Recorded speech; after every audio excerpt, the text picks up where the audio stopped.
mula sa T5 Media Center Reliance. Kasama ang buong puwersa ng News 5. Ito ang 28 KBP Golden Dove Awards at 13th Macatao Awards Best TV Newscast. Frontline Pilipinas. News 5 Exclusive.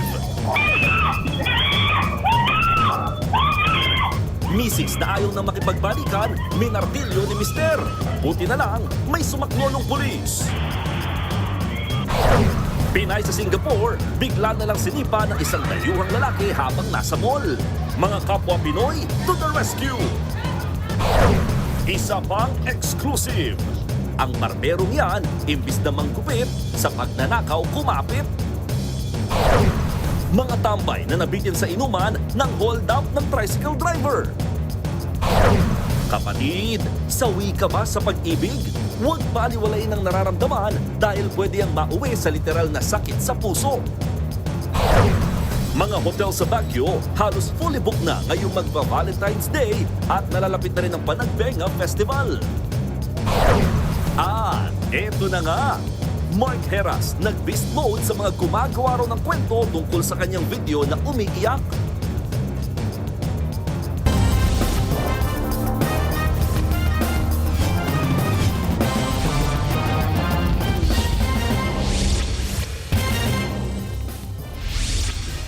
Hindi raw makamove on ang isang lalaki sa kanyang dating misis. Ang natitirang pag-ibig na palitan ng galit hanggang sa nauwi sa krimen. Minartilyo ng lalaki ang ulo ng dati niyang asawa. At pati ang responding police hinampas at sinaksak ng suspect. Nasa frontline na balitang yan si Nina Ong Pauco, exclusive. Sa CCTV footage na eksklusibong nakuha ng News 5, makikita ang lalaking tila nagmamasid sa balkonahe ng isang residential building sa Santa Ana, Maynila. Sandali siyang mawawala sa kuha at makalipas ang ilang segundo. Maririnig ang hiyaw ng isang babae. Makikitang napahiga palabas ng kwarto ang babae habang pinagpapalo na ng lalaki ng martilyo. Kinaladkad ng lalaki ang babae. Sunod nang makikita ang lalaki sa parking lot ng gusali kaharap ang isang responding police. Pinalo niya ng martilyo ang pulis at inambahang sasaksakin. Napaatras naman ang pulis, bumunot ng baril at 3 beses binaril ang lalaki. Dinala sa ospital ang lalaki pero idineklarang dead on arrival. Nagpapagaling naman ang babae dahil sa tama ng martilyo sa ulo at sa iba't ibang bahagi ng kanyang katawan. Sa pahayag ng biktima sa mga pulis, napag-alamang dati niyang asawa ang lalaking umatake sa kanya. Pinipilit daw siya nitong makipagbalikan. Nalaman natin mag-asawa ito at nagkaroon ng pag-aayos sa barangay at hinihiling nung ating complainant na magkaroon siya ng temporary protection order ng barangay at ibibigay ito sana ngayong umaga. At doon nga, dahil sa takot nung itong ating complainant, sa kabila ng pagpapablatter ng biktima, nagpupumilit pa rin ang sospek at inatake na nga ang babae sa tinitiran niyang gusali. Pinalo raw siya sa ulo. May palo siya sa ulo dito talaga. Nakita ko talaga dugo. Tapos meron siyang saksak dito. Sa ang ginamit na panaksak, yung matulis na pang ano lang. Minagamit sa construction po. Giit naman ng Manila Police District na self-defense ang pamamaril ng responding police. Nagpapagaling na sa ospital ang dating misis ng sospek, maging ang pulis na may tama ng martilyo sa ulo at saksak sa tagiliran. Nagbabalita mula sa frontline, Nina Ong Pauco, News 5. Imbis na gumupit, abay nangupit ang isang barbero sa pinagtatrabahuhan niya sa Naik, Cavite. Kinuha niya ang mga razor, gunting, pati ang kinita ng barbershop. Nasa pulpa sa video ang pagnanakaw. Sa Frontline Report ni Dave Abuel, exclusive. Na para bang papasok lang para magtrabaho ang barberong yan sa isang barbershop sa Naik, Cavite. Pero hindi lang pala siya barbero, kundi isa ring magnanakaw. Bit-bit ang kinuha niyang pink bag, isa-isa niyang hinalungkat ang bawat sulok ng barbershop, kabilang ang counter. Maya-maya, mga gamit naman sa panggupit ang sinilid sa pink na bag. Pinagkukuha ang 2 electric razor at 2 gunting. Hindi pa siya nakontento at kumuha pa ng 2 pabango bago lumabas. Pero makalipas ang ilang minuto, pumasok ulit ang lalaki at tila pinalitan pa ang naunang nakuwang mga pabango. Pagtapos niyan ay tuluyan na siyang umalis. Ayon sa may-ari ng barbershop, aabot sa 3,800 pesos ang halaga ng mga razor, gunting at mga pabangong kinuha ng lalaki. Bukod pa riyan ang benta sa 3 vape at 2 araw nakita ng pagupitan. Ang masaklap, may utang pang 2,000 piso ang kawatang barbero sa may-ari. Nai-report na raw ng may-ari ang insidente, may susi raw ang bawat barbero kaya ito nakapasok. Okay naman po siya, nagulat na lang po ako na ganan na lang nga yung ginawa niya. Posibleng maharap ang kawatan na barbero sa kasong qualified theft.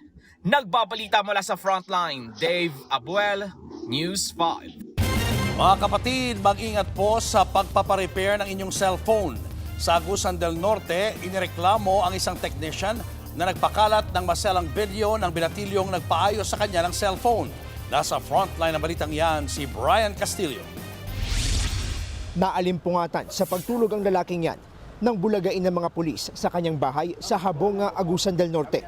Inaresto ang suspect na isang cellphone technician matapos magreklamo ang isa niyang naging customer. Sa halip daw na ayusin lang ang kanyang cellphone, pinakialaman pa raw ang laman nito.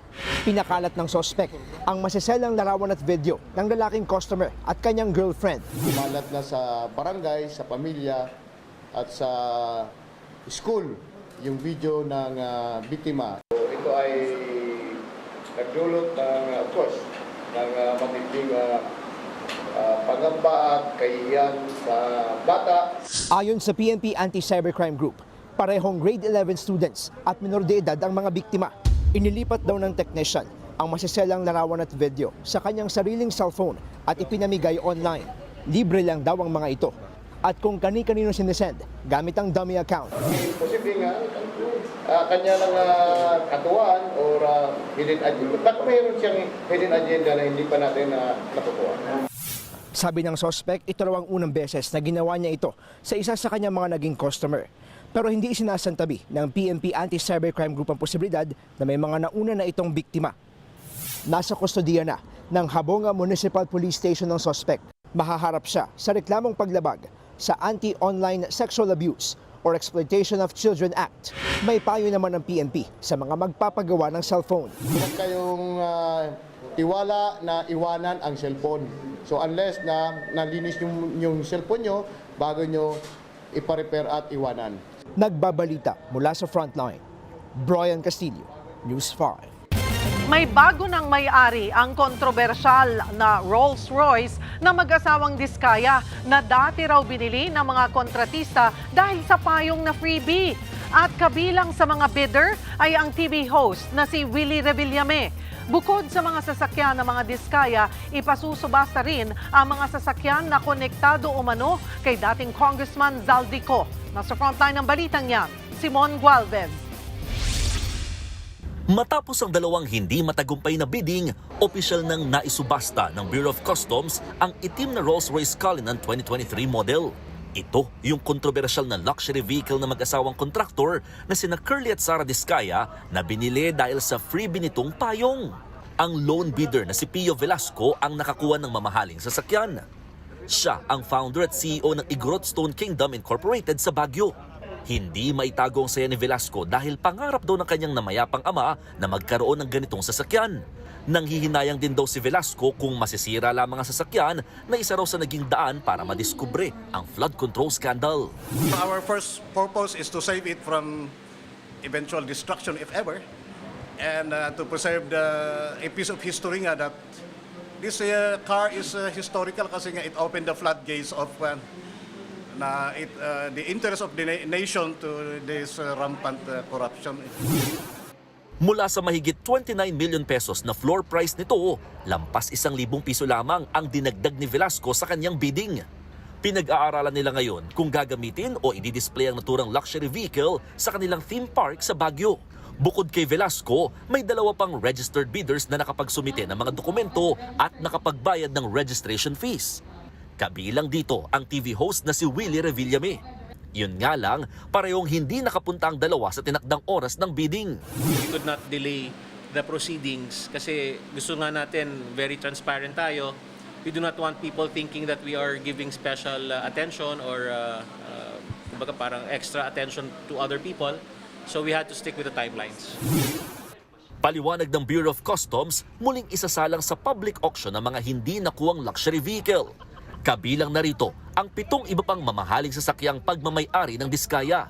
Sabi ng Bureau of Customs, aabot ng hanggang 20% depreciation value o pagbaba ng halaga kada taon ng mga kada luxury vehicles na hindi naman nakukuha sa public bidding. Yan ay lalo't exposed ang mga ito sa iba't ibang elemento gaya ng init at ulan. Pero aminado ang ahensya, posible na nilang pag-aralan ng pagpapatupad ng direct offer para sa mga sasakyang 2 beses na nadeklarang failed ang bidding. Kabilang dyan ang Bentley 2022 model na mga Diskaya at 2 Bugatti Chiron na pinaniniwalaang konektado sa illegal na pogo. Hindi bababa sa 140 million pesos ang floor price ng kada unit. Sa ngayon, isa lamang ang sigurado, hindi raw sisirain ang mga luxury vehicles kahit hindi maisubasta. Bukod dyan, sunod namang i-auction ang mga nakumpiskang luxury vehicles na konektado umano kay dating Congressman Zaldico. Hinihintay na lang daw na ilawas ang warrant of seizure and detention para rito. Nagbabalita mula sa Frontline, Mon Gualvez, News 5. Nabundol ng umarurot na kotse ang isang e-bike sa Santa Ana, Maynila. Ang nakabanggang driver hinihinalang lasing. Nasa Frontline na balitang yan si Nina Ong Pauco. Kita ang pagdaan ng e-bike at motorsiklong ito sa kahabaan ng F. Manalo Street, Punta Santa Ana, Maynila alas 5 ng umaga kanina.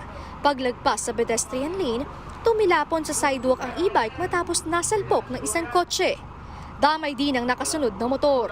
Nakabulagta, sugatan at walang malay ang babaeng sakay ng e-bike nang maabutan ng News 5. Agad dumating ang mga rescuer at kaanak ng babae. Dinala na siya sa ospital. Nagtamo naman ng sugat sa braso ang nadamay na rider, habang ligtas ang angkas nito at ang nagmamaneho ng e-bike. Kwento ng rider, tinangka pa umanong umabante ng kotse matapos makabangga. May taong sumigaw na uy, may tao po, meron na bangga. Ayun, doon lang po siya napahinto. Gusto ng driver na umalis yata, buti na naawat. Ayon sa barangay, hindi nila makausap ng maayos ang driver ng kotse. Hindi naman namin makausap na matino, mukhang lasing na lasing siya. So, ang ginawa ko, hinold ko muna rito. Sa investigasyon, nakita ang isang police uniform sa driver's seat ng kotse. Inaalam pa kung ito ba ay pagmamay-ari ng driver. Nasa kustodiya na siya ng traffic police at posibleng maharap sa patong-patong na reklamo. Nagbabalita mula sa Frontline, Nina Ong Pauco, News 5. Sa pulsa video, ang pagsalpok ng van sa nakaparadang truck sa Samar. Sa lakas ng impact, tumilapon ang mga sakay ng van at 4 ang patay. Yan at iba pang aksidente sa Frontline report na ito. Walang masyadong sasakyan sa kalsadang ito sa Barangay Balud sa Basay, Samar nang biglang humaharurot na puting van ang bumangga sa nakaparadang trailer truck. Sa lakas ng impact, kita pang tumilapon sa bintana ng van ang mga sakay nito. Ang isang pasahero, paika-ika pang naglakad. 4 ang patay sa disgrasya, kabilang ang driver na si Ron. Nakaligtas naman bagamat nagpapagaling pa sa ospital ang 6 pang sakay ng van. Base sa investigasyon, galing sa Borongan City ang pampasaherong van. Papunta sana itong Tacloban. Patuloy ang iniimbestigahan para malaman ang sanhi ng aksidente. Dito naman sa Maramag, Bukidnon, kitang nahulog sa drainage sa tabing kalsada ang isang tricycle. Wasak na wasak ito matapos ding tumama sa concrete barrier. Nangyari ang aksidente nang masalpok ng pickup truck ang tricycle. Sa takot, tumakas ang pickup driver lalo't dead on the spot ang nagmamaneho ng tricycle. Pero kalaunan, sumuko rin ang suspect. Umalis daw siya dahil baka kuyugin siya ng mga residente. Sa ngayon, nahaharap siya sa reklamong reckless imprudence resulting in homicide and damage to properties. Inaalam pa ang sanhi ng aksidente. Nagbabalita mula sa Frontline, Margie Bentulan, News 5. Agaw eksena sa mall ang isang dayuhan na nanipa ng isang Pinay domestic worker sa Singapore. To the rescue naman ang iba pa nating mga kababayan doon at meron pang nambato sa dayuhan. Narito ang Frontline report. Nagulantang ang mga nasa mall sa Singapore nang bigla na lang sipain ng isang dayuhang lalaki ang Pinay. Pareho pa silang natumba. Tinangkapan ng lalaki na sipain muli ang babae pero may mga pumagitna na. May nambato pa ng shopping basket sa lalaki bago ito lumayo sa lugar. Sa panayam ni Frontline Pilipinas anchor Cheryl Cosin sa programang One Balita Pilipinas sa 1PH, kinumpirma ni Department of Migrant Workers Undersecretary Felicitas Bay na isang Pinay domestic worker ang sinaktan sa video. Iniimbestigahan pa raw nila ang pagkakakilanlan ng lalaki at kung kaano-ano siya ng Pinay. Sabi po, initially ay nag-uusap sila tapos parang nag-away na lamang. Magkakilala po ba itong dalawa? Hindi pa natin na masasabi pero sa aking initial information given to us, sila ay magkakilala. But definitely, hindi siya kalahi natin, hindi siya Pilipino. Nasa mabuting kalagayan naman na raw ang Pinay na tinutulungan din ng kanyang employer at mga kapwa Pinoy. Siya ay kasama ngayon ng ating mga kasamahan sa Migrant Workers Office at siya ay ina-assistihan sa kanyang pagre-report sa police authorities of Singapore tungkol sa nangyari sa kanya nung nakaraang araw. Magpapaabot din daw ng tulong pinansyal ang DMW para sa pagpapagamot ng Pinay. Sa ngayon, wala pa raw sa kustudiya ng Singapore Police ang nanakit na dayuhan. Nangako naman ang DMW na maglalabas sila ng karagdagang impormasyon oras na makakuha ng mga update. Nagpaalala rin ang DMW sa mga OFW na nakakaranas ng karahasan na huwag magkatubiling humingi ng tulong sa kanila at mga otoridad sa pinagtatrabahuhang bansa. Nagbabalita mula sa Frontline, Ana Cruz, News 5. Inaresto ang isang lalaki sa Pasig dahil sa kasong pagpatay sa Catanduanes. Ilang taon na ang nakalipas. Pero nang ibinyahe na siya sa probinsya para doon ikulong, napatay ang suspect ng manlaban umano. Nasa frontline ng balitang yan, si Ian Suyu, exclusive. Nakuha ng nakaposas ang lalaking yan matapos arestuhin ng mga pulis madaling araw noong February 6 sa Pasig City. Siya si Michael Echage, 45 anyos. Inaresto siya dahil sa kaso ng pagpatay sa Catanduanes, 2 dekada na ang nakakalipas. Agad daw ibinyahe si Echage pauwi ng probinsya para doon kaharapin ang kaso, katulong ang kanyang pamilya. Pero habang hinihintay makauwi si Echage, nakatanggap na lang daw ng tawag ang kanyang pamilya. Napatay na ang kanilang padre de pamilya. Kwento ng mga anak ni Echage sa News 5, 4 na lalaki raw ang kumuha sa kanilang ama mula Pasig para dalhin sa Catanduanes. Nagpakilala silang mga miyembro umano ng Catanduanes Police. Inausap po kami ng mga pulis na regarding po dun sa tito namin, nakasali din po sa warat. Ang sabi po nila sa amin, makipag-cooperate po kami na mahuli po yung tito namin. Possible po na makalaya po yung papa namin. Ganun po yung sabi po nila sa amin. Palit ulo po. Paliwanag sa kanila ng mga nagpakilalang pulis, nanlaban umano si Echage kaya't napilitan silang barilin ito. Nangyari raw yan sa isang masukal na bahagi ng Del Gallego sa Camarines Sur. Dinala sa morgue ang bangkay ng biktima at doon na lang din siya nakita ng kanyang pamilya. Nakausap pa raw ng pamilya si Echage sa telepono habang pauwi sana sa Catanduanes. Ang sabi niya po sa cellphone, ang sabi niya sa akin, huwag mo nang papuntahin yung nanay mo sa Catanduanes kasi hindi na ako tatagal. Naging pahirapan rin daw ang pag-uwi sa bangkay ng biktima lalo't binawi raw ng kapulisan ang naunang pangako nila na tutulong sa pagpapaburol ng biktima. Dahil dyan, doble hinagpis ang inabot ng mga kaanak ni Echage. Sobrang bigat po sa amin. Para nila po kami pinapaikot-ikot lang. Hirap na nga po kami, mas lalo pa nila kami pinahirapan. Nakarating na sa National Police Commission o NAPOLCOM ang insidente. Tayo nagulat dito. First time lang natin nalaman ito. I just instructed our regional director sa NAPOLCOM to conduct a thorough investigation dito sa pangyayaring ito. That is not a procedure that is in the manual of our policemen. So ito ay sinuunang panahon pa at hindi dapat ginagawa at hindi dapat nating ipagpatuloy. Sinubukan din ng News 5 na kunin ang panig ng Catanduanes Police pero wala pa silang sagot sa amin. Nagbabalita mula sa Frontline, Ian Suyu, News 5. Umabot sa 40 bahay ang nasunog sa Mandaluyong. Bukod dyan, may mga namatay ding alagang hayop. Narito ang Frontline Report. Ganyan kalaking apoy ang lumamon sa mga bahay na ito sa Block 34 Barangay Addition Hills, Mandaluyong. Ang mga residente nagtulong-tulong na para maigiba ng tubig ang rumesponding truck ng bumbero. Ilan sa mga nasunugan, walang naisalba ni isang gamit. Mausok na po, tapos gumano na po yung apoy. Wala na po kaming naisalba kahit ano. Masakit po kasi yung mga gamit ng anak ko galing sa school na kailangan po niya. Hindi po namin naisalba. Hindi na nga kami makakita kung saan ang kaya kinakapapa na lang namin para makababa kami. Init na pa kasi ang nararamdaman ko, init na. Ayon sa Bureau of Fire Protection, 4 ang nasugatan sa sunog. Mga civilian po siya lahat. Minor lang naman po. It's more on abrasions, burn, at saka yung isa po animal bite. Habang nire-rescue niya po yung kanyang pet na aso, medyo naging hostile kaya kinagat po yung may-ari.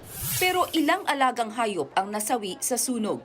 Sinubukan pang i-revive ng mga residente ang 2 aso at 1 pusa. Pero namatay din sila kinalaunan. Nasa 8 truck ng bumbero ang kinailangang rumesponde. Inabot ng higit 2 oras bago yan naapula. Nasa 40 bahay ang nasunog. Katumbas yan ng 100 pamilyang nawalan ng tirahan. Inaalam pa ang mitya ng apoy.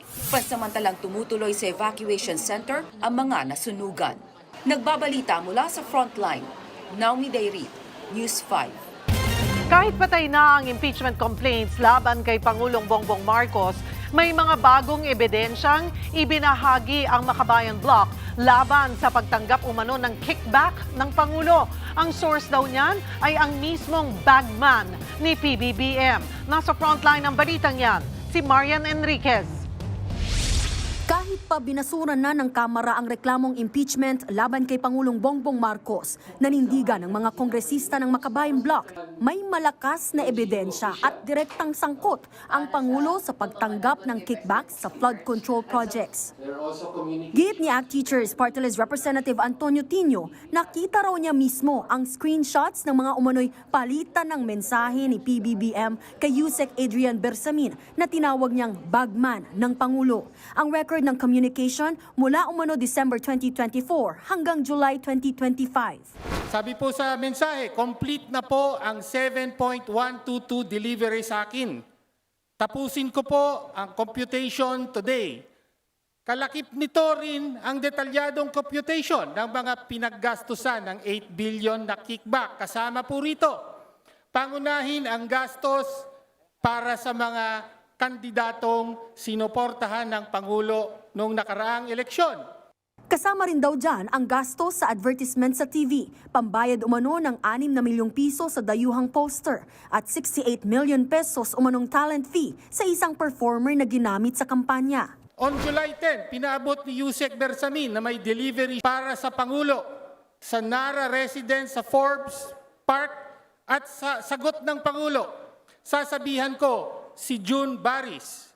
This is July 10. The President appears to be receiving kickbacks days before he went to Congress. Humarap siya rito at nagsabing, mahiya naman kayo. Sino po ang dapat na mahiya? Ang isa raw sa mga source dyan ni Tino, walang iba kundi si Batangas Representative Leandro Leviste. Pinakita rin daw ni Leviste ang kopya ng palitan ng mensahe kay Caloocan Representative Egay Erice. Pero nang hingin ng News 5 ang kopya kay Tino, it's better that, for example, Congressman Leviste be the one. Siya ang mas makakapagpaliwanag kung paano napasakamay sa niya ang mga records na ito. Una nang sinabi ni Leviste sa isang social media post na lalabas ang ebidensya sa kickbacks sa tamang panahon. Sabi pa niya, darating daw yan kapag handa nang magsalita ang mga may alam tungkol sa anomalya at mangyayari lang daw yan kung ramdam na ng mga ito ang suporta at proteksyon ng taong bayan.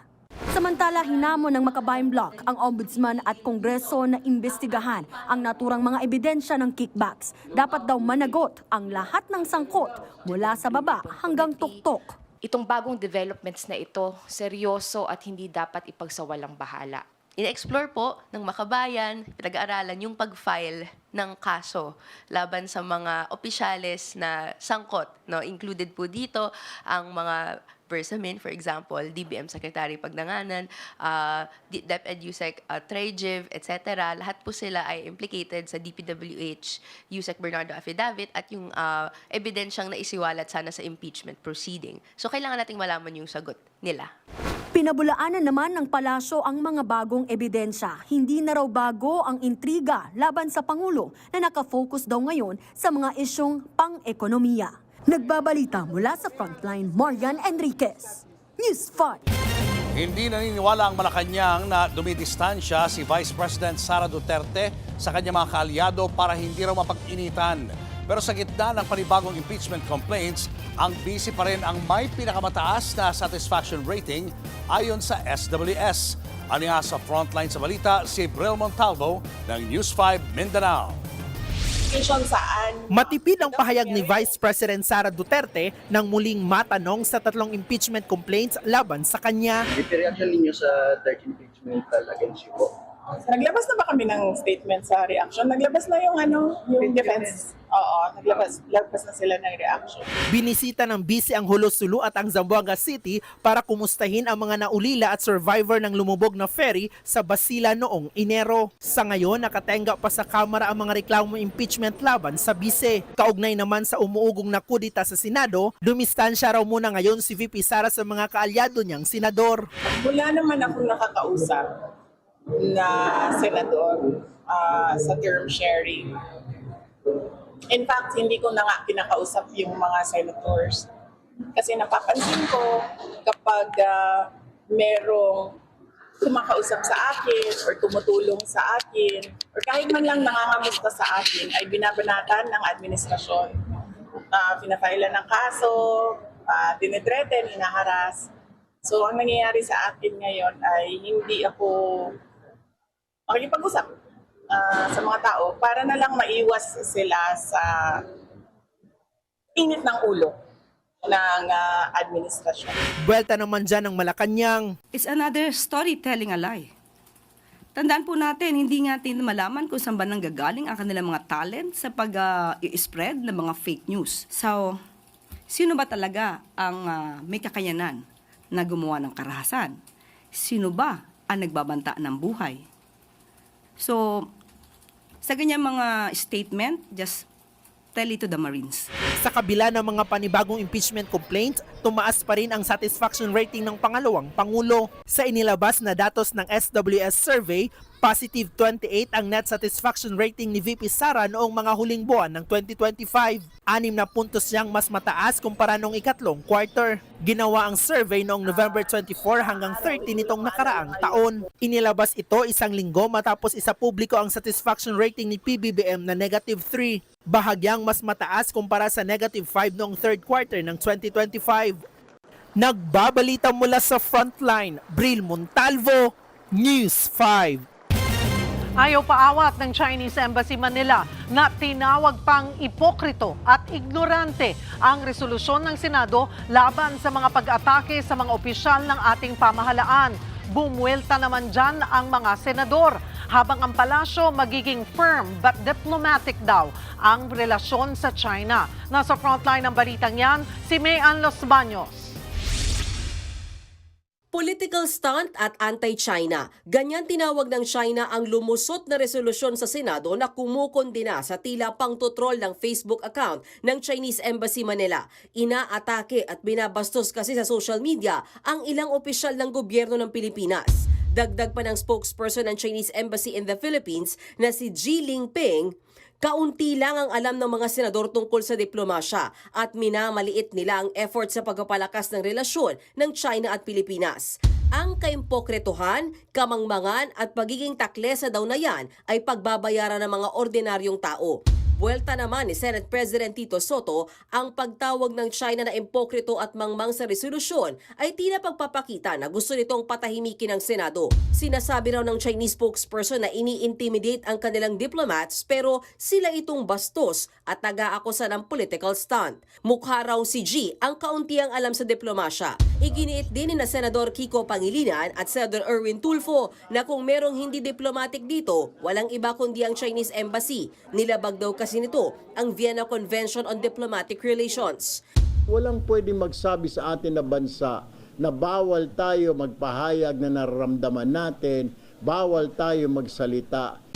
Pinindigan din ni Senator Risa Hontiveros ang naturang Senate resolution. Patuloy raw silang aaksyon nang naaayon sa batas para i-record ang mga ginagawa ng China.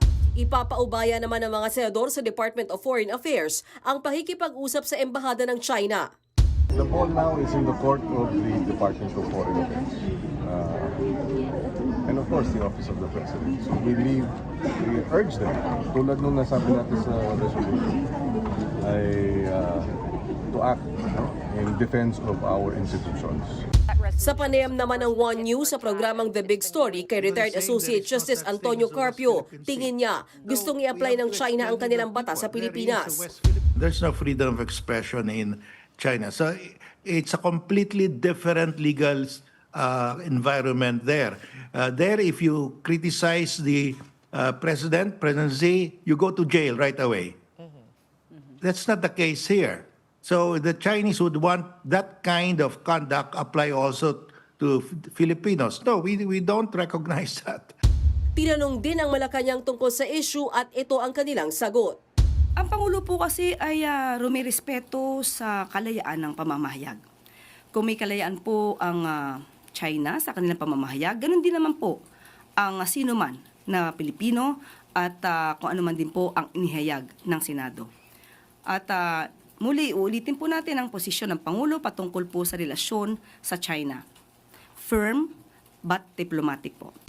Sa kabila ng tensyon, dumalo kagabi sa Lunar New Year reception sa Taguig si First Lady Liza Araneta Marcos, kasama ang Chinese envoy. Dito sinabi ni Chinese Ambassador Jing Quan na dapat maghanap ng paraan para magkasundo ang Pilipinas at China tungkol sa Code of Conduct sa South China Sea. Sa huli, meron pa rin siyang patutsada. It seems that they want to spread false narratives, smear China, and stoke confrontation. It is the mission of our embassy to firmly, loudly, clearly say no to those people. Nagbabalita mula sa Frontline, Mean Los Baños, News 5. Libo-libong motorista ang naipit sa traffic kagabi sa Katipunan, Quezon City. May isinara kasing bahagi ng kalsada dahil sa ginagawang Northlink project ng NLEX. Live mula sa Quezon City, nasa frontline na balitang yan, si Gerard de la Peña. Gerard, matindi pa ba ang traffic sa mga sandaling ito? Junior, sa ngayon di masyado matraffic pero alam mo kagabi ay katakot-takot na traffic ang dinanas ng mga motorista sa bahaging ito ng Quezon City. May ipinasara kasing isang kalye para magbigay daan sa pagpapagawa nitong NLEX C5 Northlink project. Puspusan na nga ang pagpapagawa ng bahaging ito ng NLEX C5 Northlink project dito sa Barangay Talipapa sa Quezon City. Kaya naman ang bahaging ito ng Katipunan o ng Lucaria Street ay kailangang isara muna. Dito kasi tatawid ang elevated toll road na magmumula dito sa Mindanao Avenue Toll Plaza hanggang sa Quirino Highway sa Novaliches. Kagabi, naipit sa traffic ang libo-libong motorista nang isara ito.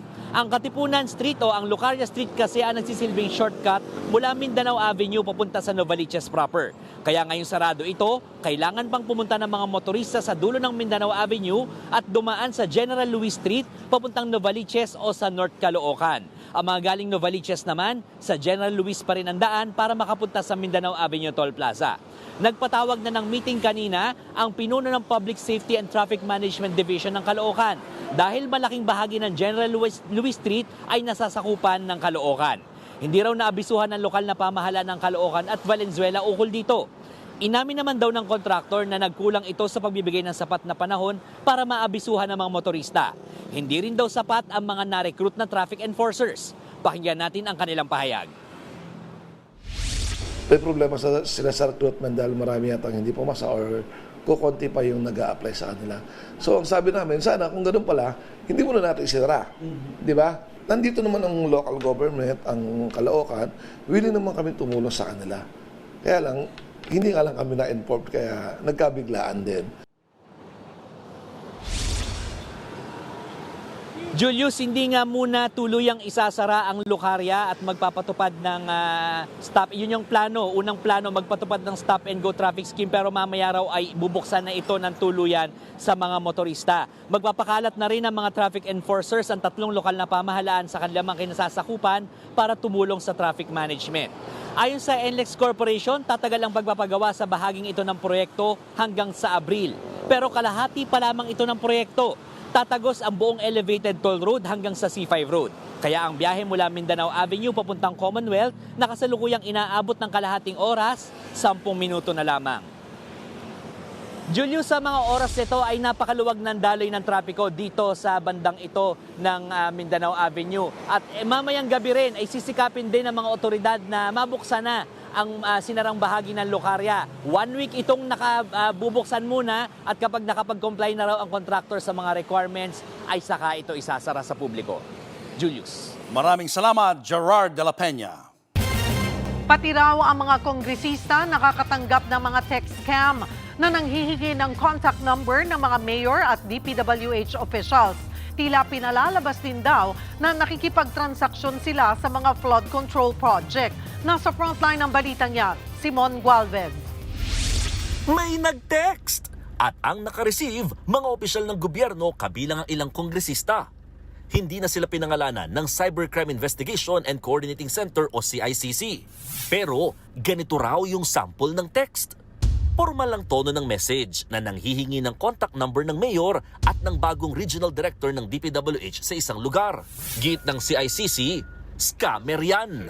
O yung mga numbers nila nagagamit para magpanggap sa iba't ibang ehensya ng pamahalaan para makakuha ng details.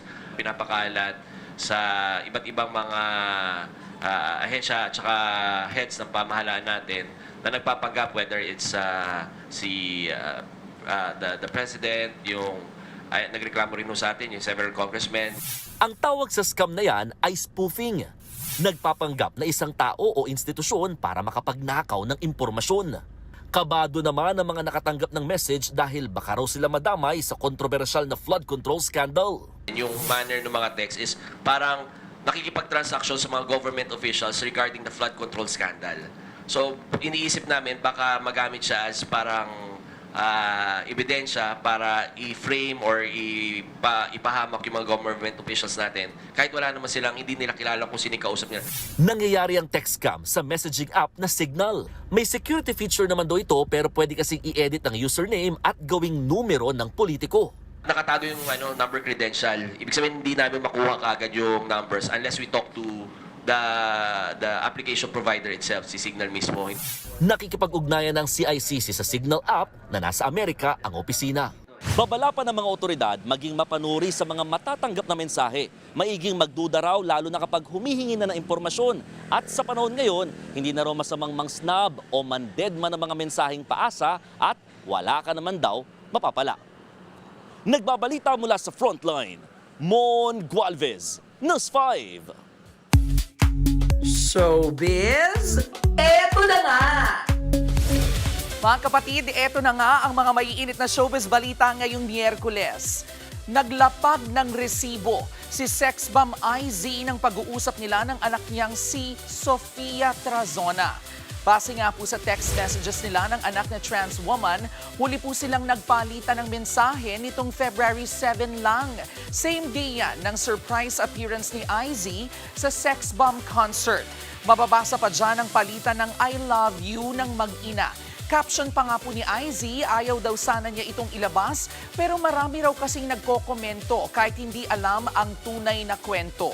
Bago po ito, sinabi ng anak niyang si Sofia na hindi na sila nagkikita ng ina. Sa latest post naman ni Sofia, nilinaw niya ang tungkol sa hindi nila pagkikita ng kanyang mama. Natatakot lang daw siya sa magiging reaksyon ng ina sa pagiging trans woman niya. Ito pa nga, from beauty pageant, abay aktingan na ang ginagawa ni Miss Universe 2018 Catriona Gray. Naiyak pa nga po si Catriona sa premiere night ng The Loved One. At para naman sa mga hindi raw approve sa acting niya, abay may mensahe po si Kat. Nasa frontline ng balitang yan, si News 5 Entertainment Correspondent Von Belinario. Emosyonal si Miss Universe 2018 Catriona Gray nang mapanood for the first time ang The Loved One sa premiere night nito sa Mandaluyong City kasama ang cast led by Ann Curtis at Jericho Rosales. Ito ang acting debut ng beauty queen. Hindi ko alam kung ano ang comment sa acting ko, but I'm very grateful for the opportunity and it's such a learning experience for me. Hinangaan si Catriona ng mga kasamahan, pero syempre, meron at merong may masasabi, ika nga. Ang say ni Kat sa mga mambabash, Eh di okay lang, hindi naman ako artista. But ano naman, I really wanted to give my role justice. ang kasamahan niyang si Jericho Rosales, aminadong tinablan sa kwento ng The Loved One. This is just one film that really wrecked me. But there's enough time for you to wipe your eyes before you step out of the cinema. But it was masterfully done. Mas mawawasak naman daw ang mga manonood sa stripped-down version ng hit song na Multo, ang theme song ng pelikula, popularized by Cup of Joe. Yung original, it's more angsty. Dito mas nararamdaman yung galit. Pero sa stripped-down, it's that part where you're accepting the fate of your relationship pero you're still being haunted from time to time. Napapanood ng The Loved One sa mga sinihan.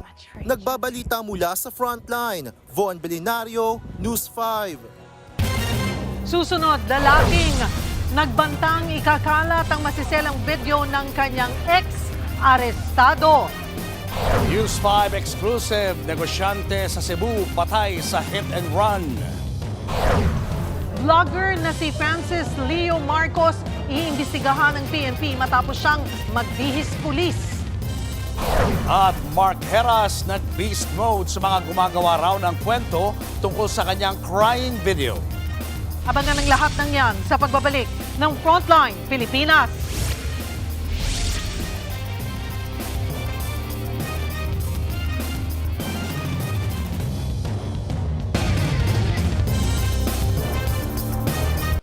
Mga kapatid, Cheryl Cosing po. Maging maalam at may pakialam sa mga napapanahong issue at headlines. Mag-follow at mag-subscribe na sa social media pages ng News 5.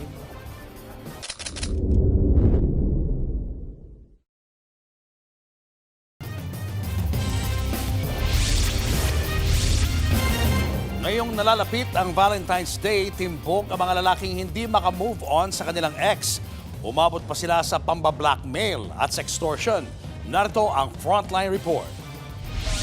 Sa kwartong ito sa Makati City, na-entrap ang lalaking suspect. Nakatopless pa siya habang nakatapis ng tuwalya ang kasama niyang babae. Mag-ex ang dalawa, pero ang lalaki hindi makamove on. Sinend niya sa kaibigan ng babae ang kanilang malaswang video at nagbantang ikakalat pa yan kapag hindi nakipagkita sa kanya ang ex. Kaya kahit ayaw, nagkita sila sa Makati City. Pero ang hindi alam ng suspect, kasado na ang entrapment operation laban sa kanya. Ang kanyang ending, sa kulungan. Sa Novaliches, Quezon City naman, na corner sa tapat ng mall ang lalaking nangingikil umano sa kanyang ex-girlfriend. Kwento ng biktima, 3 buwang tumagal ang kanilang relasyon hanggang sa naghiwalay bago magpasko. Dito na raw siya pinagbantaan ng suspect na ikakalat ang kanilang masiselang larawan at video kapag hindi siya binigyan ng 20,000 pesos. Bali, ilang beses na raw ginawa sa kanya at ito parang pangatlong beses na hiningan siya. Kaya yun nga, napagpasyahan niya na ipahuli na itong ex-boyfriend niya. Nang muli silang magharap sa presinto, itinanggi ng suspect ang akusasyon. Kasi yung pananakot mo sa cellphone sa mga kamag-anak ko kay mama ko. Maniwala ka, kahit tingnan mo dun sa messenger ko. Wala talaga. Dagdag pa niya, Lap lang po yun. Kailangan lang din po na ano. Sabi niya po, tutulungan niya po ako. Na? Mga problema po. sinampahan na ang suspect ng reklamong robbery extortion. Nagbabalita mula sa Frontline, Margie Bentulan, News 5. Umakyat na sa 52 ang patay sa lumubog na ferry sa Basilan. Kaninang umaga na-recover ng mga diver ang isang bangkay ng babae sa pinaglubugan ng MV Trisha Kirsten 3 sa Baluk-Baluk Island. Aalamin pa ang pagkakakilanlan nito. Patuloy pa rin ang pagsisid ng Coast Guard sa lugar. Higit 300 ang survivor sa lumubog na ferry noong Enero. Unang sinuspindi ng DOTR ang paglayag ng lahat ng barko ng Alson Shipping Lines dahil sa trahedya. Hindi iniinda ng mga opisyal ng kalayaan ang pinataw na travel ban sa kanila ng China. Wala rin naman daw silang balak magpunta ng China. Nasa frontline ng balitang yan si Gio Robles. Wala rin po akong plano talaga. Hindi minsan na magpaplano na mag-isita sa kanilang teritoryo. Yan ang buwelta ni Kalayaan Palawan Mayor Bert Del Mundo sa travel ban na ipinataw ng China sa tinaguriang Kalayaan 16. 16 na opisyal mula sa bayan ng Kalayaan na nakakasakop sa Pag-asa Island ang hindi welcome sa China, Hong Kong at Macau. Tugon yan ng Beijing sa pagdeklarang persona non grata kay Chinese Ambassador Jing Chuen sa Kalayaan Island Group. Para naman kay Vice Mayor Maurice Albaida, mukhang nakatulong pa nga ang travel ban. Well, initial reaction, salamat kasi kinilala ninyo na meron pong bayan noon sa mga katubigang inaangkin ninyo. By the statement na nirelease po ng Chinese Embassy Manila, ay talagang mas pinagtibay nito yung pagkilala nila sa ating pong bayan sa West Philippine Sea. Sa kabila niyan, nanawagan sila sa mga senador na magkaisa sa iisang layunin sa ating teritoryo. Suportado yan ni dating Senior Associate Justice Antonio Carpio. Anya, dapat maging maingat ang mga senador sa kanilang opinyon na baka makasama pa sa bansa. Those who take their oath of office, they say they will defend the Philippine Constitution. And in the Philippine Constitution, the territory is there.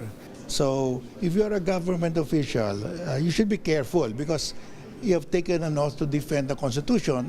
Una nang naging kontrobersyal si Senador Rodante Marcoleta nang sabihing isuko na lang ang Kalayaan Island Group at si Senador Alan Peter Cayetano na pinagsusori si PCG spokesperson for the West Philippine Sea, Jay Tariela sa China dahil sa paggamit ng caricature ni Chinese President Xi Jinping. Ayon kay DFA spokesperson on Maritime Affairs, Rogelio Villanueva, pinahahalagahan nila ang dialogo sa kanilang counterpart. As such, we urge the Chinese Embassy to be constructive in its statements towards a healthy dialogue despite major differences with a view to advance the overall bilateral relationship. Hindi naman direktang tinawag na retaliation ng Malacanang ang travel ban ng China. Kung ano man po ang naging desisyon at polisiya ng China ay hindi naman po natin to saklaw. Katulad din po ng hindi nila dapat masaklawan kung ano po ang nagiging desisyon ng administrasyon na ito. Aminado si Chinese Ambassador Jing Chuen na may mga ingay umanong nagpapalaganap ng maling naratibo at nag-uudyok ng komprontasyon habang umuusad ang kooperasyon sa pagitan ng China at Pilipinas. We cannot allow those misinformation to mislead the public or undermine bilateral relations. One way, one may easily win a confrontation with a smaller neighbor, but you hurt your relations with the neighbor for a long, long time. That's why Chinese side always advocates dialogue. Let's sit down, let's talk, let's find ways to manage differences. Sinabi yan ni Chuen sa Chinese New Year reception sa Taguig kahapon kung saan bisita rin si First Lady Liza Araneta Marcos. Umaasa naman si Chuen na mapapabilis ang paglikha ng Code of Conduct sa South China Sea, lalo't Pilipinas ang host sa ASEAN Summit ngayong taon. Nagbabalita mula sa Frontline, Gio Robles, News 5.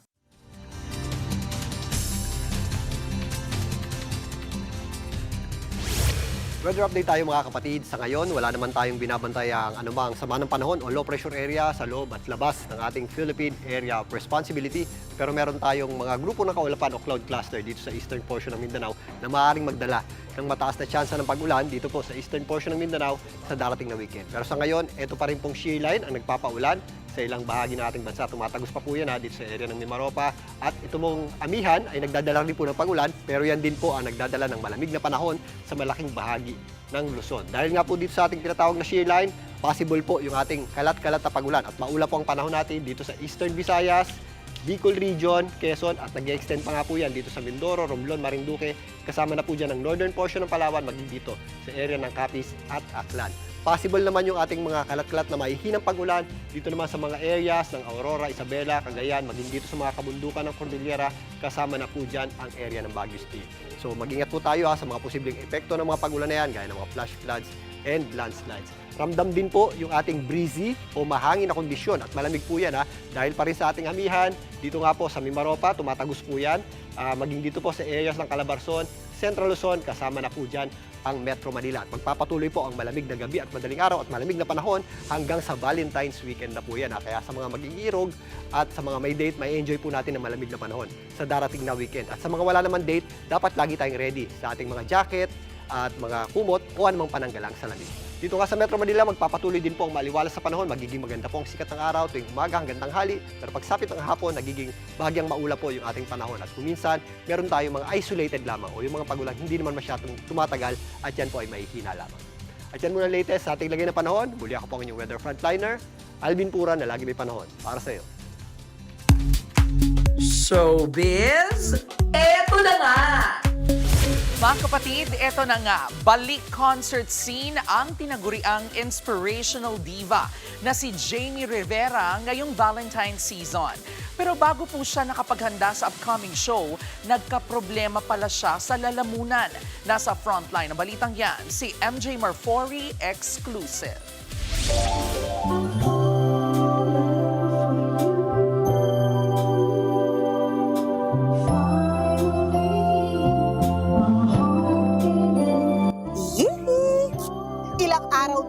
Valentine's Day na.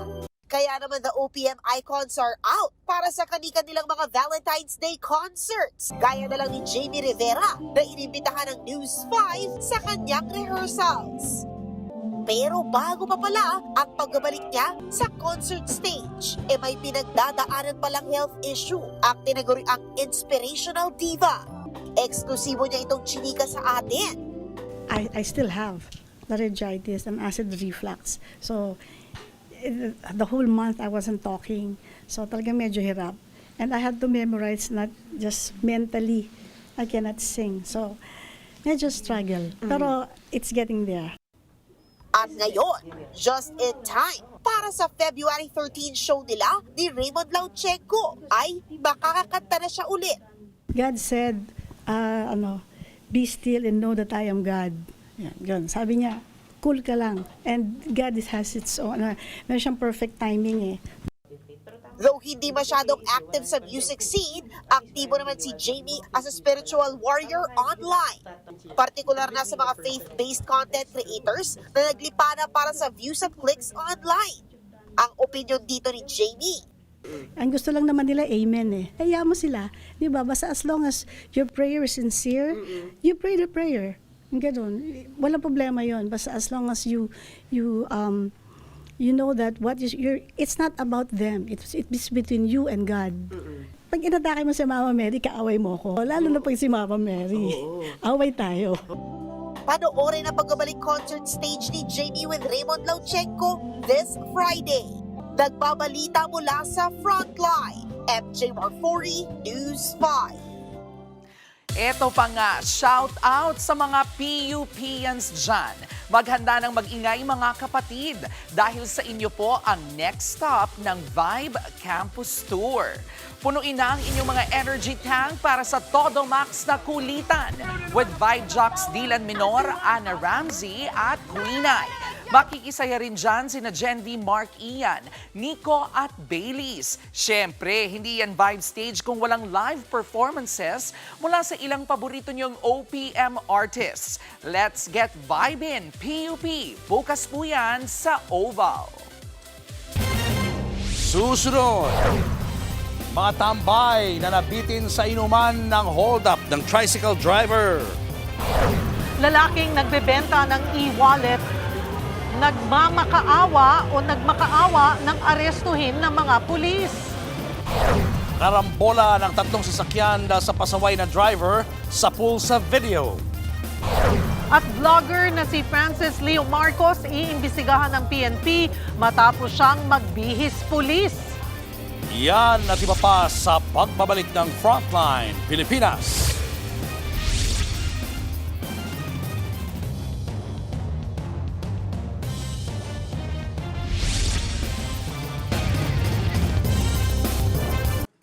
Mga kapatid, Julius Babaw po.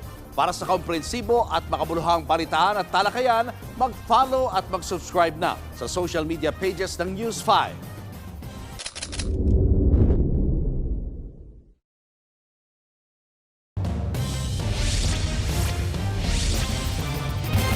Nabitin daw sa inuman kaya napagtripang mang-hold up ng 3 lalaki sa Antipolo.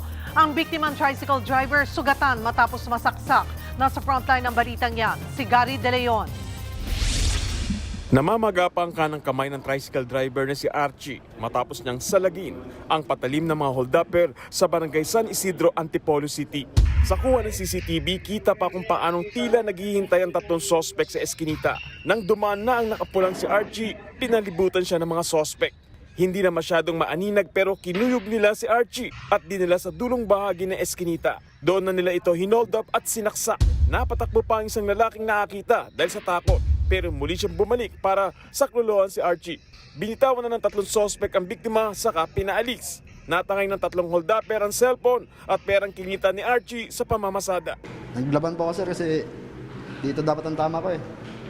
Kasi yung paghiga ko doon sa nundayan ako ng saksak patagilid eh. Yan, ito yung pinangsalag ko. Sa follow-up operation ng Barangay San Isidro at ng Antipolo Police, naaresto ang 2 sa 3 sospek. Nabawi ang cellphone ng biktima at nakumpiska rin ang pinansaksak na kitchen knife. Hindi na nagpaunlak ng interview sa harap ng kamera ang mga sospek pero inamin nila ang krimen. Nagkatuwaan lang daw silang mang-hold up para may pandagdag sa nabitin na inuman. Pumalag daw si Archie at natakot sila na makilala. Kaya nila ito sinaksak. Sa record ng Antipolo Police, napag-alamang 4 na araw pa lang nakakalaya ang mga sospek sa ibang kaso. Naharap sila ngayon sa kasong robbery at physical injury. Patuloy pa ang manhunt operation sa isa pang sospek. Nagbabalita mula sa Frontline, Gary De Leon, News 5. Nakaka-instant 5 kyaw ang kinikita ng isang lalaki online sa pagbebenta lamang ng kanyang rehistradong e-wallet account. Hindi naman umubra ang pagmamakaawa niya sa mga pulis. Nasa frontline na balitang yan si Mon Gualvez. Naiyak at nagmakaawa ang lalaking yan nang arestuhin siya ng mga operatiba ng PNP Anti-Cybercrime Group sa Ermita, Maynila. Sangkot umano ang sospek sa pagbebenta ng kanyang registered e-wallet account. Bawal yan sa ilalim ng SIM Registration Act at Anti-Financial Account Scamming Act. Inaalok daw online ng sospek ang kanyang account sa halagang 5,000 piso. Sabi ng PNP Anti-Cybercrime Group, nagagamit ang mga ibinibentang e-wallet account para sa mga nahihirapang magpa-verify o di kaya naman para sa loan application. Ang problema, nagiging daan naman ito para makapambiktima ng iba gamit ang ilang illegal online activities. Depensa ng sospek, nagawa lang daw niya yan dahil kailangan niya ng perang pantustos sa kanyang pamilya. Pero hindi yan bumenta sa mga otoridad. Ang kahirapan po ay hindi naman rason para gumawa tayo ng mali. Nananawagan naman ng PNP Anti-Cybercrime Group na sana ay mas paigtingin pa ang SIM registration para matuldukan ng pagbebenta ng e-wallet account. Ang problema lang, medyo loose ngayon yung SIM card registration details natin. Kaya nga fine-tune niya na i-limit na dapat may verification process. Nagbabalita mula sa Frontline, Mon Gualvez, News 5. Sasabak sa do-or-die match ang Meralco Bolts sa East Asia Super League. Kailangan mag-step up ni Justin Brownlee ngayong injured ang star import na si Ronde Hollis Jefferson.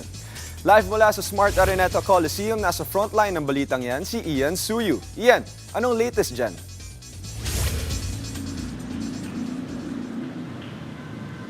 Diego, nasa do-or-die situation nga ngayon ang Meralco Bolts sa kanilang huling elimination game kontra yan sa Ryukyu Golden Kings sa pagpapatuloy ng East Asia Super League dito sa Big Dome. Pero ang mas inaabangan ng marami ay ang muling paglalaro ni Justin Brownlee in Meralco Bolts uniform. Must-win mode na nga ang Bolts lalo't napaka-crucial ng laban na susuungin nila ngayong gabi. Sa ngayon ay third sa standings ang Bolts with a 3-2 record sa Group B ng torneo. At hindi lang basta panalo ang kailangan nilang maitala. Take note, they need to win by 6 or more points ngayong gabi para makapasok na sa playoffs. Pag nangyari yan, magkakaroon ng triple tie sa 4-2 at aangat ang Meralco sa top spot by virtue of quotient system. Medyo mahirap nga lang dahil hindi matutuloy ang highly anticipated na duo ni Ronde Hollis Jefferson at ni Brownlee. Matatanda ang nagtamo ng injury si RHJ noong December. Kaya't ang makakasama ni Brownlee ngayon ay ang bagong import na si KD Lalyane. Wala rin si Chris Newsome pero inaasahan namang maglalaro na ang veteran Phil Cager na si Jason Brickman. All fired up namang papasok ang Ryukyu sa court ngayong gabi. Base sa quotient, kailangan rin nilang manalo. At kung sakali mang matalo sila, kailangan by less than 5 points lamang. Mabigat ang opensa na ipaparade nila ngayon with a heavy lineup led by 5'9" shooter Ryuichi Kishimoto. Dagdag mo pa dyan yung former NBA players na sina Jack Cooley, Vic Law at Damian Dotson. Diego, base nga sa head-to-head record ng Ryukyu at ng Meralco mula nang magsimula ang EASL, isang beses pa lamang nagwawagi ang Bolts in 5 matches. Kaya tignan natin kung magiging factor ba ang home court advantage para makuha ng Meralco ang much-needed win. Abangan natin kung sino ang mananaig ngayong gabi. Yan muna ang latest mula dito sa The Big Dome. Balik sa'yo dyan, Diego. Maraming salamat, Ian Suyu. Disqualified na sa lahat ng postseason awards si Los Angeles Lakers superstar LeBron James. Hindi kasi nakapaglaro si King James sa laban ng Lakers kontra sa Spurs ngayong araw dahil sa left foot arthritis. At dahil umabot na sa 18 games ang kanyang absences, hindi na siya eligible sa postseason awards. Dapat makakapaglaro ng at least 65 games ang mga NBA player para manalo ng award. Hindi na rin mapipili si LeBron sa All-NBA team o listahan ng pinakamahuhusay na players na nilalabas ng liga kada season. Mapuputol nito ang higit 2 dekada ng streak ng 41-year-old superstar sa All-NBA honors. Susunod, kindergarten student patay matapos tamaan ng ligaw na bala sa loob ng classroom. News 5 exclusive, negosyante sa Cebu patay sa hit and run. At vlogger na si Francis Leo Marcos lagot sa PNP dahil sa pagsuot niya ng uniforme ng pulis. Tutok lang mga kapatid, magbabalik pa ang Frontline Pilipinas.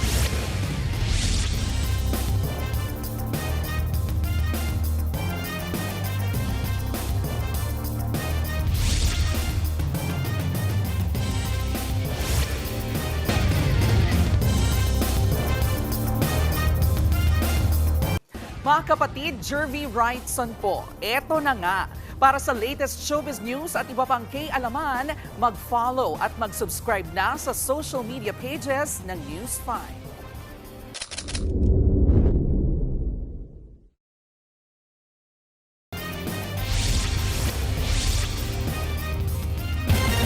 Patay ang isang kindergarten student sa Maguindanao del Sur matapos tamaan ng ligaw na bala sa loob ng classroom. Bakas pa ang mga dugo sa sahig ng classroom kung saan tinamaan ang batang biktima. Base sa investigasyon, kalagitnaan ng klase nang biglang bumulagta ang batang lalaki. Tinamaan na pala siya ng ligaw na bala. Nadala pa sa ospital ang bata pero binawian din ang buhay. Patuloy naman ang iniimbestigahan kung sino ang nagpaputok ng baril. Patay ang isang negosyante sa Cebu City matapos mabundol ng humaharurot na sasakyan. Ang nakabanggang driver nag-club bago makadisgrasya. Narito ang frontline report ng News 5 Visayas exclusive. Sa pool sa CCTV footage na eksklusibong nakuha ng News 5 ang dalawang lalaking ito madaling araw nitong linggo. Naglalakad lang ang dalawa sa Barangay Banilad, Cebu City nang biglang binunggo ng humaharurot na MPV ang isa sa dalawang lalaking naglalakad. Sa isa pang kuha ng CCTV, kita kung paanong nakaladkad ng ilang metro ang biktima. Tumilapon pa ang lalaki sa bangketa habang dumire-diretso lang ang nakabundol na sasakyan. Base sa investigasyon, una nang nakabangga ng isang nakaparadang sedan ang sasakyan. Hindi raw ito huminto at tumakas. Dito na niya nabundol ang lalaki sa video. Na-corner lang daw ang suspect nang bumangga sa poste at bumaliktad patagilid sa kalsada. Ayon sa nakakitang gwardya, matulin ang takbo ng sasakyan. Kalit o buto niya, sir, tapos Biglang may sumabog doon, tapos may sasakyan na sobrang bilis. Hindi yun huminto. Nung tinignan ko, may isang tao na tumilapon dyan kaya nilapitan ko. Nabasag yung kanyang ulo. Patay ang nabundol na lalaki, kinilala siyang si Kingston Cheng, 23 anyos na negosyante. Isinugod pa siya sa ospital pero idiniklarang dead on arrival. Ang suspect naman, si Sean Andrew Pajarillo, 21 anyos, na dinala rin sa ospital dahil sa mga tinamong sugat. Bago ang disgrasya, napag-alamang nag-enjoy pa pala sa club ang suspect. At pagkatapos mag-clubbing, sa pool din sa video ang pasuray-suray na suspect pasakay ng SUV. Kinailangan pa siyang alalayan ng mga kasama sa club para makasakay sa sasakyan. Naka-hospital arrest ngayon ang suspect na nahaharap sa reklamong reckless imprudence resulting in homicide and damage to property. Habang ang biktimang si Kingston, pinaglamayan at nailibing na rin ngayong araw. Sinubukan namin kunan ng panig ang pamilya ng biktima pero tumanggi muna silang magbigay ng pahayag. Napuno rin ng mga alay na bulaklak at kandila ang bahagi ng bangketa kung saan nakaladkad ang biktima. Daghan kayo on it's not only the family but the friends and the people of Cebu is calling for justice. Nakiramay din ang Cebu Chamber of Commerce and Industry sa pagkamatay ni Kingston. Pinatutunayan daw ng disgrasya na kailangan ng paigtingin ang pananagutan, kaligtasan at proteksyon sa mga motorista. Hustisya at patas na investigasyon ang panawagan nila. Nakarating na rin sa Land Transportation Office ang insidente. Suspendido ng 70 araw ang lisensya ng nakabunggong driver. Pinadadalo rin siya at ang may-ari ng sasakyan sa pagdinig ng LTO ukol sa haharapin niyang mga reklamo. Nagbabalita mula sa Frontline, Ana Cruz, News 5. Pinalayan na si Albuera Leyte Mayor Kerwin Espinosa na nakulong sa Cebu City Jail. Kasunod niya ng utos ng Cebu City Regional Trial Court Branch 14. Wala raw kasi silang jurisdiction sa kasong murder ni Espinosa na nangyari sa Baybay City, Leyte noong 2024. Iniutos naman ngayon ng korte na ibalik ang kaso sa RTC sa Baybay City. February 5 nang sumuko si Espinosa sa NBI Cebu matapos lumabas ang arrest warrant laban sa kanya. Magsasampa ng reklamo ang Napolcom laban sa content creator na si Norman Mangusin o mas kilala bilang Francis Leo Marcos dahil yan sa pagsusuot niya ng police uniform. Ipinakita kanina ng PNP ang litrato ni Mangusin na naka-ceremonial blue uniform at meron pang mga insignia. Ayon sa Philippine National Police, sagrado ang kanilang uniforme. Dapat na raw mahinto ang online circus na ginagawa ng mga content creator. Kasama po yan, sir, sa mismong iniimbestigahan kung saan siya nakakumuha o paano siya nakapag-produce ng uniforme. Hindi exemption ang pagiging vlogger. Ang batas ay pantay na ipinapatupad at ang uniforme ay simbolo ng lehitimong otoridad. Sa isang pahayagi, giniit naman ni Mangusin na edited ang kumalat na larawan. Noong 2019 pa raw ito at natuwa lang daw siyang makita kung ano ang kanyang magiging itsura sakaling maging isa siyang pulis. Nagsorry si Mangusin at handa raw siyang sagutin ang paratang laban sa kanya.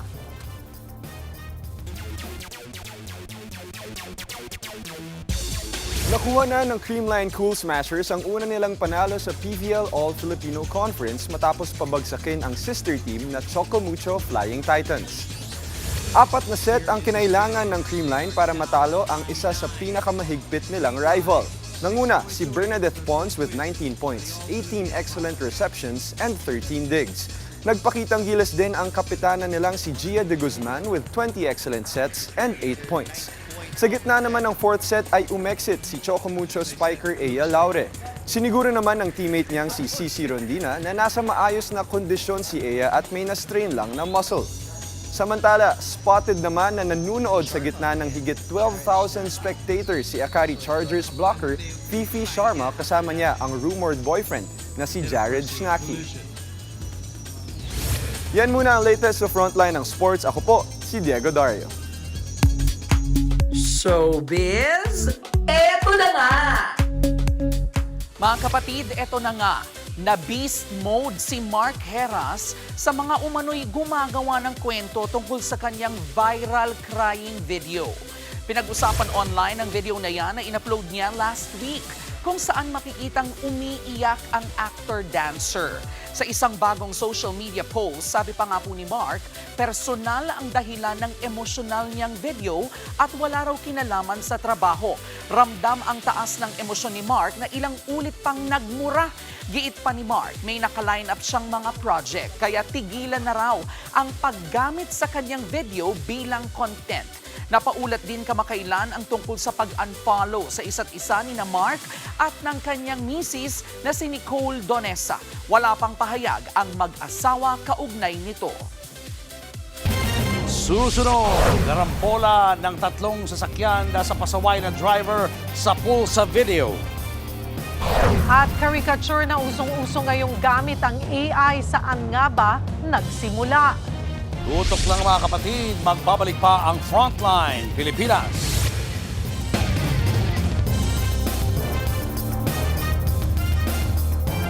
Mga kapatid, Cheryl Hosing po. Maging maalam at may pakialam sa mga napapanahong issue at headlines. Mag-follow at mag-subscribe na sa social media pages ng News 5.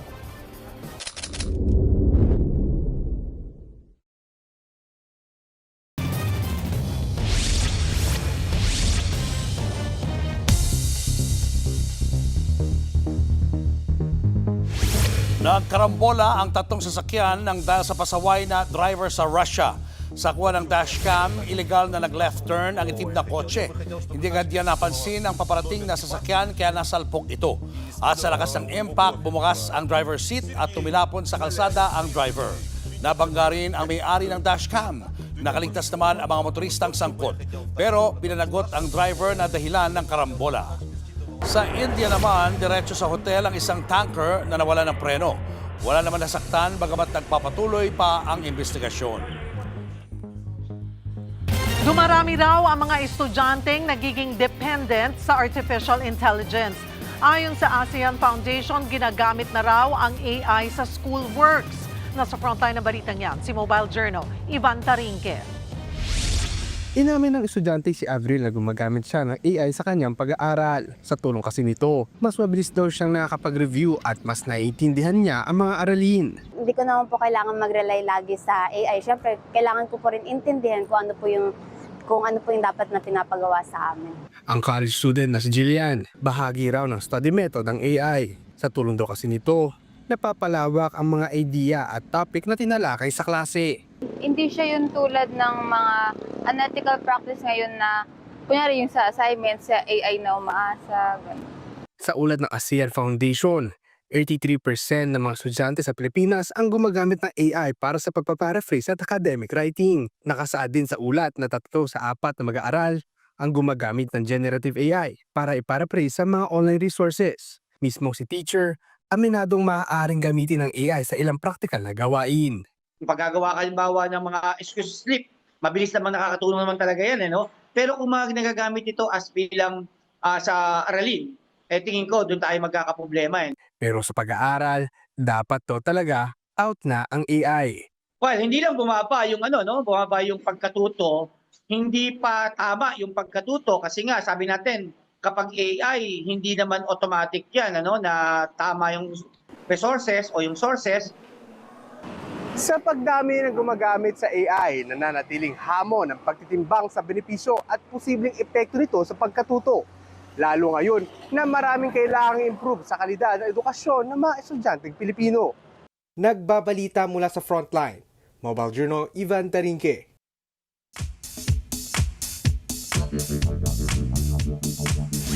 O mga kapatid, nakapagpa-caricature na ba ang lahat? Abay, trending po yan ngayon. Cute para sa iba, pero meron din namang mga na-o-offend. Alam nyo bang ang salitang caricature ay galing sa Italian na karikare o pasobrahin? Sa term po natin ngayon, ang ibig sabihin yan ay OA. Noong 1600 sa Italia, sina Annibale at Agustinio Carracci ang nagpasikat po nito. Pinapalaki ang ilong, panga at noo, pero makikilala mo pa rin kung sino. Noong 1700s naman sa Inglaterra, naging political weapon ang caricature. Ginamit po ito sa mga pahayagan para batikusin ang mga hari at lider. Ito nga pong general at dating emperor of the French Empire na si Napoleon Bonaparte, galit sa caricature niya. Mas mabilis pa raw kasi itong kumalat kaysa sa kanyang propaganda. Dito naman po sa Pilipinas, matagal na rin gamit ang satirical cartoons bilang komentaryong panlipunan, lalo na noong panahon ng Kastila at Amerikano. Ngayon, may artificial intelligence o AI ng caricature. Upload ka lang ng selfie at sa ilang segundo, boom! May exaggerated cartoon version ka na. Pero may usapin din po ito tungkol sa consent, ethics at misinformation. Mula lapis, tinta at tubig hanggang AI, nagbago ang paraan. Pero pare-pareho lang po ang layunin na gawing OA ang expression. Pwedeng patawa at pwede ring patama. Ganyan po ang kapangyarihan ng sining. Na gaya ng K-alaman ay maituturing po nating K-yamanan. K-okay. Susunod, Team Sawi ka ba? Ingatan ang puso para hindi magka-broken heart syndrome. At comedy queen Ai de las Alas naghahanap ng makaka-date sa Valentine's Day. Yan at iba pa sa pagbabalik ng Frontline Pilipinas.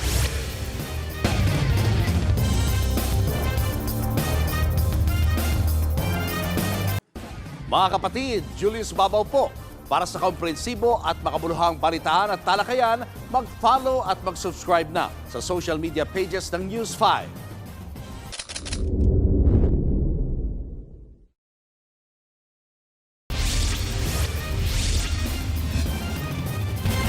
Parami ng parami ang mga nagbabakasyon sa Baguio para sa Panagbanga Festival. At syempre, masarap ding kiligin sa City of Pines ngayong darating na Valentine's Day weekend. Nasa frontline na balitang yan si Camille Samonte. Feel na ang Panagbanga Festival dito sa Baguio. Kahit sa katapusan pa ng buwan ang Grand Float Parade, ngayon pa lang marami nang nagbabakasyon sa City of Pines. Tampok na ngayon sa Rose Garden sa Burnham Park ang Panagbanga Market Encounter. Dinarayo ng mga turista ang giant bouquet na gawa sa iba't ibang makukulay na flower arrangements. Makikita rin dito ang landscape exhibition at design challenge na gawa ng mga iba't ibang artists mula sa Cordillera. Marami ring pwedeng mabilhan ng souvenir at pwedeng kainan kung pagod na sa pamamasyal. Dahil nga sa Panagbanga Festival, halos fully booked na ang mga hotel. Ang ilang turista mula Metro Manila maaga nang umakyat dito sa Baguio para makaiwas sa matinding traffic. Napakaganda doon. Oo. Talagang maganda Kaya siya. hindi na natin naaabuti. Hindi na babalik-balikan mo kahit matraffic. Ngayon pa lang, naglabas na ng parade route plan ang Baguio Tourism Office para maabisuhan ang mga motorista. Pero ito ang isa pang dahilan kung bakit dagsana ang mga turista. Perfect kasi ang Baguio bilang Valentine's destination. Dito rin sa Baguio City nanggagaling ang mga fresh at naggagandahang bulaklak na panregalo sa ating mga minamahal. Dito sa Baguio, nasa 3,500 pesos ang pasadya na heart-shaped rose bouquet. Kung simpleng bouquet lang naman, naglalaro ang presyo sa 500 to 800 pesos. Mabenta rin ang local flowers gaya ng carnations na mabibili ng 200 hanggang 350 pesos kada bundle. 100 to 150 pesos naman kada piraso ang rose, habang 250 pesos naman kada piraso ang sunflower. May artificial flowers din na mabibili na may kasama ng stuffed toy. Ayon sa nakausap naming tindera, bahagyang tumaas ang presyo ng mga bulaklak. Medyo nag-times 3 yung mga regular price lang. Especially yung roses. Oh, magkano ba dati? Dati mga 400, 350, yes. Ngayon? 1.5. 1.5 ang bundle. Mm-mm. Nahirapan daw kasing mag-ani ang ilang flower farms dahil sa malamig na panahon. Kaninang umaga nga, umabot sa 14.6 degrees Celsius ang temperatura base sa monitoring ng Pag-asa. Yung coldest days natin usually happens January, February. So that's an added attraction to many weekend visitors. So even prior to the main event ng Panagbenga, talagang madami. Inaasahang tataas pa ang bilang ng mga turista sa mga susunod na linggo habang nagpapatuloy ang month-long celebration ng Panagbenga Festival. Kaya paalala sa mga bakasyonista, mag-book na ng hotel hanggat may available pa at habang hindi pa sila nagtataas singil. Paalala rin ng Baguio LGU maging maingat at piliin ang mga legit na hotel o bakasyon ang binubook online para hindi ma-scam. Nagbabalita mo lang sa Frontline, Camille Samonte, News 5. Showbiz, eto na nga! Mga kapatid, eto na nga. Naghahanap ng kadate sa Valentine's Day ang comedy queen na si Ai de las Alas. Yan po ay kahit busy siya sa taping ng upcoming kapatid serye na may best friend Eman. Nasa frontline ng balitang yan, si MJ Marfori. Hello! May gusto bang makapag-date sa akin sa Valentine's Day? Yan ang entrada ni Ai de las Alas sa pinost niya na video sa social media. Pwede raw ang mga 45 to 65 years old. At kung 50 and above naman, may requirement. Tingnan ko kung pogi kayo and strong. Pero habang on the hunt pa ang comedy queen ng makakadate, eto nga, at raratsyada muna siya sa inaabangang TV5 Todo Max primetime show na may best friend Emma bilang si Sister Rebecca. Tuloy-tuloy na nga ang taping ng inspirational serye na ito, starring JM De Guzman, nagaganap bilang si Mateo, isang ex-con. Kailangan ko makita yung bad system. Kung hindi na ako titigilan! Kasama rin sa serye sila siya Ina Magdayaw, Mitch Valdez, Sid Lucero, Kit Thompson, MQAA star Ivan Lim, TJ Valderrama, Donna Cariaga at Ryrie Sofia. Abangan din ang mga surprise celebrities in their cameo sa My Best Friend Eman coming soon sa TV5. Nagbabalita mula sa Frontline, MJ Marfori, News 5.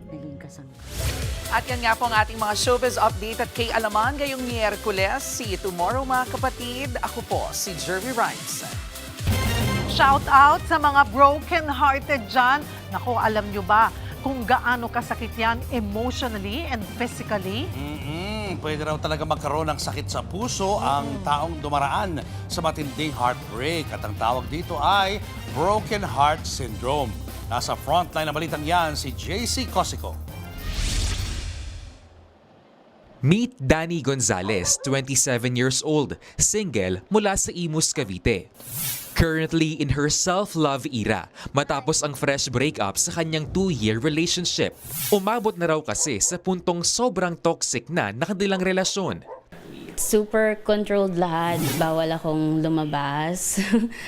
Even yung way ng pananamit ko, the things na I post on social media, pinago niya talaga lahat. And I really lost myself dun sa relationship. Controlling na nga, may cheating issues pa si ex. I had no idea na there's another girl sa scene. Tinry kong ayusin na parang yung mindset ko na I can fix him. Pero kahit natapos na ang relasyon na yan ni Danny, hindi raw biro ang sakit na naramdaman niya nang maghiwalay sila. Nag-manifest talaga siya physically kasi I thought kaya ko yung emotional part. Hindi ko akalain na pati yung body ko dahil sa lungkot, dahil sa sakit, hindi na rin kinaya ng body ko yung... Ang heartbreak na naranasan ni Danny, alam niyo ba na pwedeng mauwi sa literal na sakit sa puso? Yan yung takot subo o stress-induced cardiomyopathy na mas kilala bilang broken heart syndrome. Matinding stress, maapektuhan ng puso, ang simptomas parang atake. So ang idea doon, sobrang stress hormones, maapektuhan ng puso, humihina siya. Kabilang sa mga karaniwang sintomas nito ang pananakit ng dibdib, hirap sa paghinga, pagkahingal at pagkawala ng malay. Oras na makaramdam niyan, agad na magpatingin sa doktor. Bagamat temporary lang ang broken heart syndrome, may tsansang mauwi ito sa heart failure. Pero take note, hindi lang ang pagiging broken-hearted ang pwedeng maging sanhi nito. Pasok dyan ang mga bagay na nagdudulot ng matinding stress. Kaya sa mga sawi sa pag-ibig at gustong mag-move on, heto ang payo ng eksperto. Una, tanggalin ang lahat ng mga bagay na magpapaalala sa iyo kay ex. Huwag na huwag mong gagawin is hanapin yung mga lumang picture nyo sa cellphone o kaya yung lumang album ninyo kasi yung reminiscence na gagawin mo ang hindi tutulong sa'yo. Pangalawa, matutunang patawarin ang sarili. Mahalaga ring bumalik sa iyong routine o yung mga bagay na nakagawian mo na. Hindi ibig sabihin that we failed with one partner is that we are a failure as a person. It just only means that you have not yet met the person that really brings out the best in you. Makatutulong din ang pagkakaroon ng tamang support system gaya ng pamilya at mga kaibigan. At higit sa lahat, hindi dapat minamadali ang pag-move on. Nagbabalita mula sa Frontline, JC Cosico, News 5. Delikado pala talaga. Oo. Kaya, di ba, sabi yung mga senyales sintomas, para kang nagka-heart attack. Yun lang, wala kang baradong arteries. Pero same yung mga symptoms. Kaya huwag masyadong dinidibdib. Diba, ang Based lahat. on ano yan? Experience? Ha? Sa lahat ng pinagdadaanan. Oo. Mahalin mo na ang sarili. Oo. Alam mo, Akala mo katapusan na ng lahat, pero hindi totoo yan. para maging ano ka, para magbigay ng comfort sa iyo, kumanta ka na lang nung kanta ni Barry Manilow. Ano yun? We have the right love at the wrong time. Di ba? Totoo. Isipin mo. Pero maliban sa talagang paghiwalay yung mag-partner at jowa, yung stress daw, di ba? Maybe sa trabaho or pagkawala ng mahal sa buhay. Tsaka di naman romantic lang ang pagiging heartbroken. Yes, Pwede sa yes. friends, family, Correct. sa trabaho.